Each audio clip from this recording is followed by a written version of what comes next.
নমস্কার, সুরজিৎ মান্না ক্রিয়েশনস চ্যানেলের পক্ষ থেকে তোমাদের সবাইকে সুস্বাগতম। আশা করি তোমরা সকলে ভালো এবং সুস্থ আছো।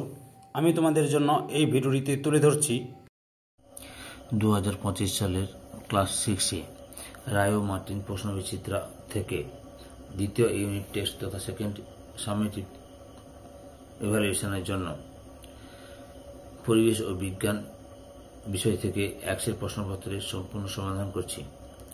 তোমরা আমার এই চ্যানেলের মাধ্যমে ক্লাস 6-এর রায় ও মার্টিন প্রশ্নবিচিত্রা থেকে 2025 সালের জন্য দ্বিতীয় ইউনিট টেস্টে তোমরা যে সমস্ত বিষয়ের সমাধান হবে সেগুলো হলো বাংলা, ভূগোল, পরিবেশ ও বিজ্ঞান এবং ইতিহাস। অলরেডি আমি ভূগোল এবং ইতিহাস আপলোড করে দিয়েছি বা আলোচনা করে দিয়েছি সবগুলো সেট, এবং পরিবেশ বিজ্ঞানের এটা 5 নম্বর সেট আলোচনা করব এবং বাংলা 3 নম্বর সেট আলোচনা করে দিয়েছি। তোমরা ওই সমস্ত ভিডিওগুলো দেখতে চাইলে আমার চ্যানেলের প্লেলিস্টে গিয়ে দেখে নাও, না হলে এই ভিডিও ডিসক্রিপশনে তার লিঙ্ক দেওয়া আছে, ওখানে ক্লিক করে দেখে নিতে পারো। যদি চ্যানেলে নতুন হো তার চ্যানেলটিকে সাবস্ক্রাইব করে চ্যানেলের সঙ্গে যুক্ত হয়ে যাও। আলোচনা শুরু করছি। 215 নম্বর পেজের 5 নম্বর model school Santragachi Kedarnath institution, এই স্কুলের প্রশ্নপত্রটি আলোচনা করছি। তোমরা পুরো ভিডিওটি লক্ষ্য করো। অলরেডি আমি তোমাদের সামনে 1, 2, 3, 4 স্কুল 4টি সমাধান করে দিয়েছি। তোমরা ওই ভিডিওগুলো দেখতে চাইলে আমার চ্যানেলের প্লেলিস্টে গিয়ে দেখে নাও, না হলে এই ভিডিও ডিসক্রিপশনে তার লিঙ্ক দেওয়া আছে, ওখানে ক্লিক করে দেখে নিতে পারো। প্রথমে কি রয়েছে? 1-এর দাগে সঠিক উত্তরটি নির্বাচন করে লেখো। প্রথমে রয়েছে উদ্ভিদের বৃদ্ধি মাপার যন্ত্রের নাম হলো অপশান বিতে অক্সানোমিটার। 2 নম্বর তড়িৎ প্রবাহের একক হলো অপশান এতে অ্যাম্পিয়ার। 3 নম্বর প্রাকৃতিক গ্যাসের প্রধান উপাদান হলো অপশান এতে মিথেন। 4 নম্বরে স্টেনলেস স্টিল তৈরি করতে লোহার সঙ্গে ব্যবহার করা হয় অপশান সিতে ক্রোমিয়াম। তারপরে হচ্ছে 5 নম্বরে মানুষের হৃদস্পন্দন মিনিটে অপশান সিতে 72 বার। 6 নম্বরে আমাদের কনমিতে আছে অপশান বিতে হিন্দ সন্ধি।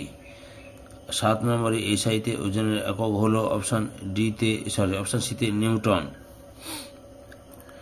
2 দাগে শূন্যস্থান পূরণ করো। প্রথমে রয়েছে ড্যাশ রক্তকে জমাট বাঁধতে সাহায্য করে অনুচক্রিকা। 2 নম্বরে স্বস্তিসন্ধিগুলি একে অপরের সঙ্গে ড্যাশ দিয়ে যুক্ত থাকে লিগামেন্ট দিয়ে। 3 নম্বরে তরলের আয়তন মাপতে আমরা ড্যাশ ব্যবহার করি আয়তন মাপনী চোঙ।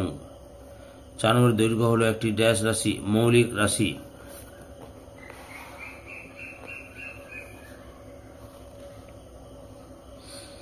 5 নম্বরে বক্সাইড হলো ড্যাশের প্রধান করিক অ্যালুমিনিয়ামের।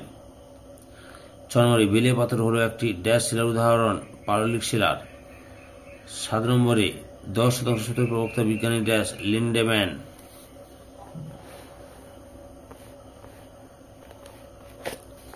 3-এর দাগে একটি বাক্যে উত্তর দাও।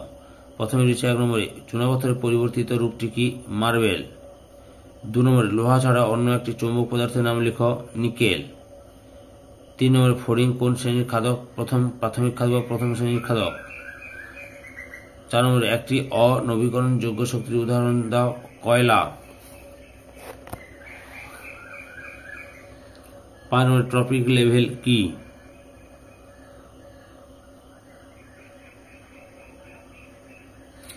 খাদ্য পিরামিডের একটি ধাপকে বলা হয় পুষ্টি স্তর বা ট্রপিক লেভেল।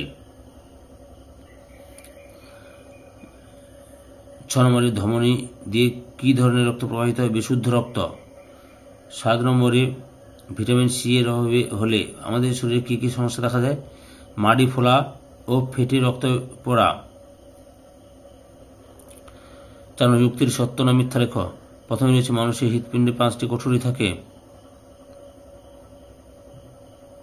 মিথ্যা। সঠিক উত্তরটি হল 4টি। 2 নম্বরে সৌর কুকার চালু করা হলে যান্ত্রিক শক্তি তাপ শক্তিতে রূপান্তরিত হয়। এটাও মিথ্যা।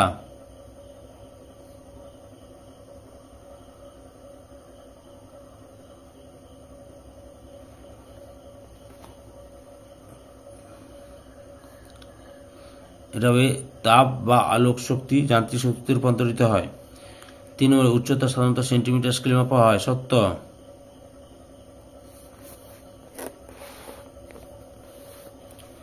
4 নম্বরে ক্ষেত্রফলের পরিমাপ জানতে আমরা দৈর্ঘ্যের সঙ্গে প্রস্থ গুণ করি। এটা সত্য। 5 নম্বরে ফুসফুসের কাজ শরীরে রক্ত চলাচলে সাহায্য করা, মিথ্যা। শ্বাস প্রশ্বাস নিতে সাহায্য করা। 6 নম্বরে পাকস্থলী বেশি হলে পাকস্থলীর পেশি হলো এক ধরনের কঙ্কাল পেশি, এটাও মিথ্যা।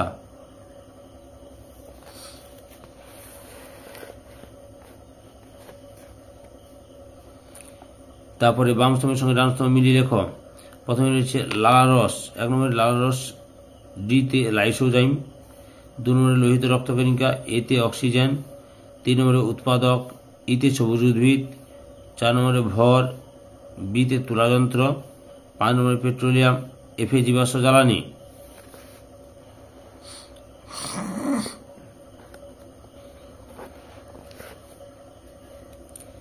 ছয় দাগে সংক্ষিপ্ত উত্তর দাও।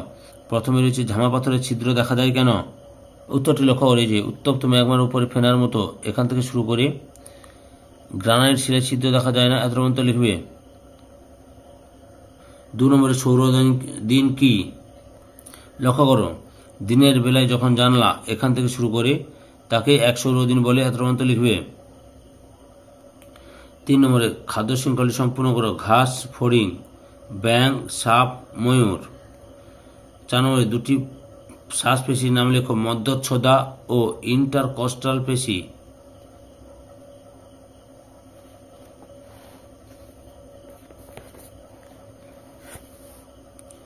7 দাগের নিচের প্রশ্নগুলি উত্তর দাও যে কোনো দুটি। প্রথমে রয়েছে ফসিল বা জীবাশ্ম কিভাবে তৈরি হয়? সামুদ্রিক প্রাণীর মৃত্যুর পর সামুদ্রিক প্রাণী এখান থেকে লেখা শুরু করো।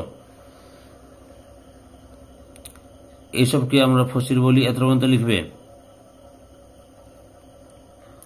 2টি জীবাশ্ম জ্বালানির উদাহরণ দাও। লক্ষ্য করো, 2টি জীবাশ্ম জ্বালানির উদাহরণ হচ্ছে কয়লা, খনিজ তেল, প্রাকৃতিক গ্যাসও লিখতে পারো। ওকে।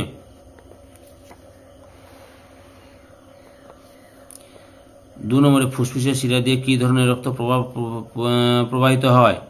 বিশুদ্ধ রক্ত, অর্থাৎ অক্সিজেনযুক্ত রক্ত বেশি আর কার্বন ডাইঅক্সাইডযুক্ত রক্ত কম হবে আর কি।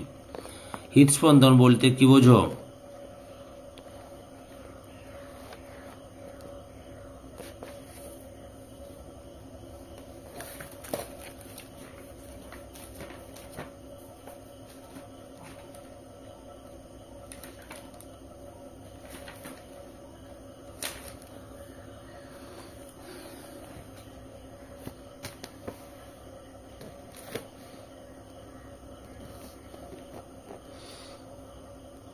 উত্তরটি লক্ষ্য করো। হৃদস্পন্দন হৃদপিণ্ডের স্বতঃস্ফূর্ত সংকোচন বা সিস্টোল ও স্বতঃস্ফূর্ত প্রসারণ বা ডায়াস্টোল এর ফলে নির্দিষ্ট স্পন্দন উৎপন্ন হয়, তাকে হৃদস্পন্দন বলে।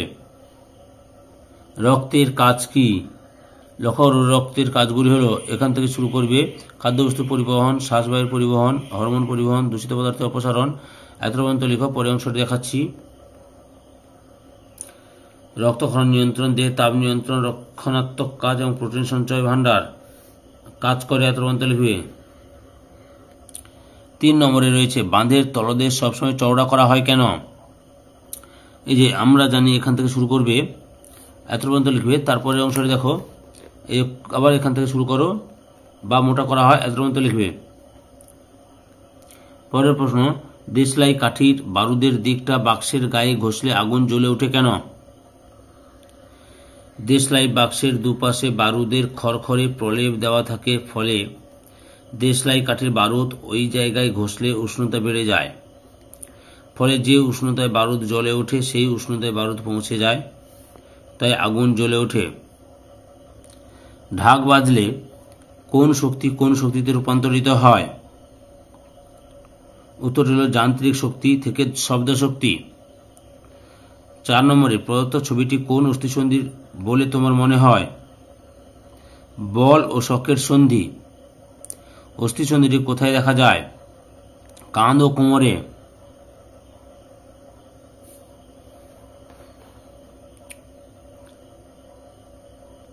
এই যে এই ছবিটা দেখবে কিন্তু। উপাঙ্গীয় কঙ্কালে কোন কোন সন্ধি দেখা যায়? উপাঙ্গীয় কঙ্কালগুলি হল গাডেল অস্থি বা 2 প্রকার, যথা এই যে পেক্টোরাল গাডেল, উরুস চক্র, এবং পেভলিক গাডেল বা শ্রোণী চক্র। এবং বাহু অস্থি 2 প্রকারের, যেমন যথা হচ্ছে এক জোড়া অগ্রবাহু বা হাত এবং এক জোড়া পশ্চাৎ বাহু বা পা। বুঝতে পেরেছ? সম্পূর্ণ ভিডিওটি দেখে আমার চ্যানেলের পাশে থাকার জন্য তোমাদের সবাইকে অসংখ্য অসংখ্য ধন্যবাদ।